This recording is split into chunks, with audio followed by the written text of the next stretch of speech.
ताज्या घडामोडींसाठी स्वानंद न्यूजला सबस्क्राइब करा आणि बेल आयकॉनवर क्लिक करा। अंबरनाथमधील नामांकित आणि विश्वासाची बँक अशी ओळख असलेल्या अंबरनाथ जय हिंद बँकेनं आणखी एक कौतुकास्पद कामगिरी केली आहे। बँकेच्या शिवाजीनगर शाखेनं 200 कोटींच्या व्यवसायाचा टप्पा पार केला असून बँकेच्या एकूण व्यवसायात या शाखेचा 25% वाटा आहे।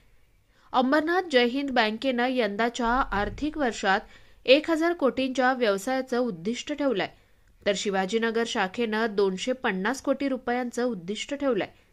यापैकी शिवाजीनगर शाखेनं 30 जानेवारीपर्यंत 200 कोटी रुपयांचा टप्पा गाठलाय। शिवाजीनगर शाखा ही अंबरनाथ जय हिंद बँकेची पहिली शाखा असून या शाखेच्या इतिहासात पहिल्यांदाच हा टप्पा बँकेनं गाठलाय। बँकेनं राबवलेल्या विविध योजना, ग्राहकांना मिळणारी चांगली सेवा यामुळे हा टप्पा गाठल्याचं बँकेच्या अधिकाऱ्यांनी सांगितलंय। तसंच बँकेत केक कापत, पेढे वाटत कर्मचाऱ्यांचं कौतुक करण्यात आलंय। हे यश म्हणजे शिवाजीनगर शाखेच्या कर्मचाऱ्यांच्या टीमवर्कचं यश असल्याचं बँकेच्या अधिकाऱ्यांनी सांगितलं असून सर्व ग्राहक आणि ठेवीदारांचेही आभार मानलेत। ब्रांचचं उद्दिष्ट ह्या वर्षाचं आहे 200-250 कोटीचं। ओके, पण गेल्या 30 जानेवारी 2025 रोजी बँकेने 200 कोटीचा एकूण व्यवसायाचा टप्पा पार पाडला।